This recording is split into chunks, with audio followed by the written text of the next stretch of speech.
Halo hai sobat peternakan dimanapun kalian berada. Perkenalkan nama lengkap saya Yuliana Ketmoen, NPM 13230066. Saya dari Fakultas Pertanian Sains dan Kesehatan, terkhususnya prodi peternakan semester 4. Baik, di sini saya akan membahas mengenai fase embrionik pada pertumbuhan dan perkembangan hewan dari fase sigot hingga grastulasi. Jadi fase embrionik ini terdiri dari beberapa tahap, yakni yang pertama adalah morulasi, kedua adalah blastulasi, ketiga adalah grastulasi. Tapi sebelumnya itu kita harus ketahui terlebih dahulu fase embrionik dengan fase pasca embrionik dulu ya. Jadi pertumbuhan dan perkembangan hewan itu terbagi menjadi beberapa fase, yakni yang pertama adalah fase embrionik dan fase pasca embrionik. Kalau untuk fase embrionik, ini merupakan fase pertumbuhan dan perkembangan hewan yang terjadi sebelum kelahiran dan penetasan.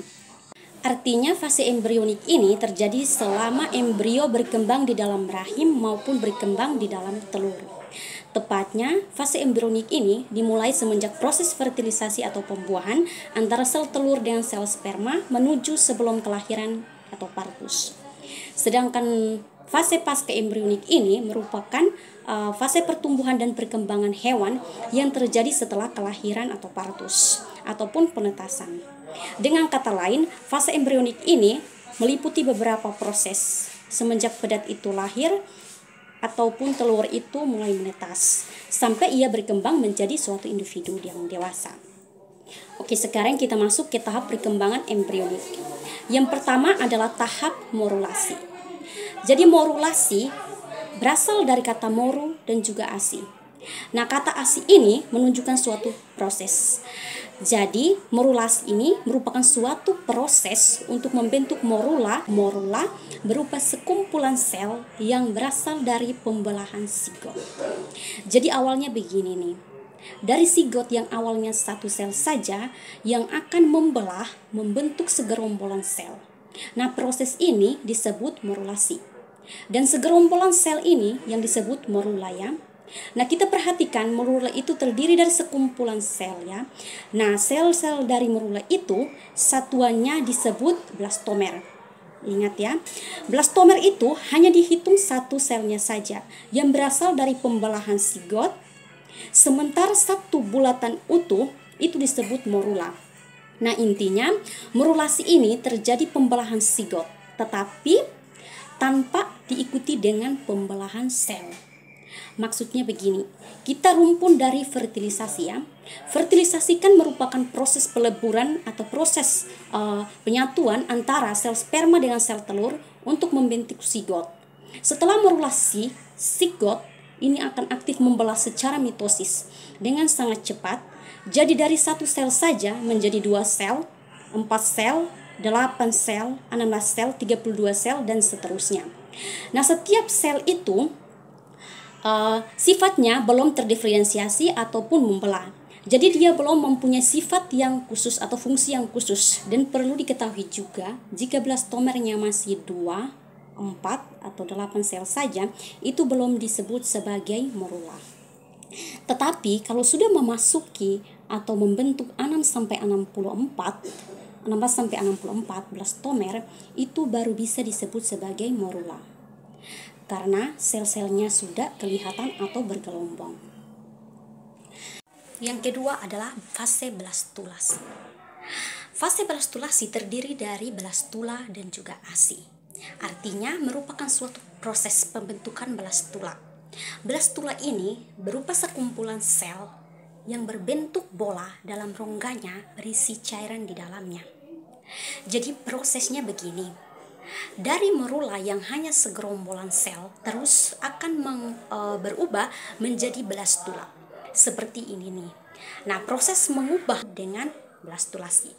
Kita perhatikan rongga di dalam blastula ini. Ini berisi cairan yang disebut blastosol. Dari kata sol yang berisi rongga, jadi perlu diingat bahwa blastulasi adalah proses pembentukan blastula. Blastula merupakan sel yang memiliki rongga, seperti blastosol merupakan rongga yang memiliki blastula. Proses blastulasi pada hewan itu berbeda-beda.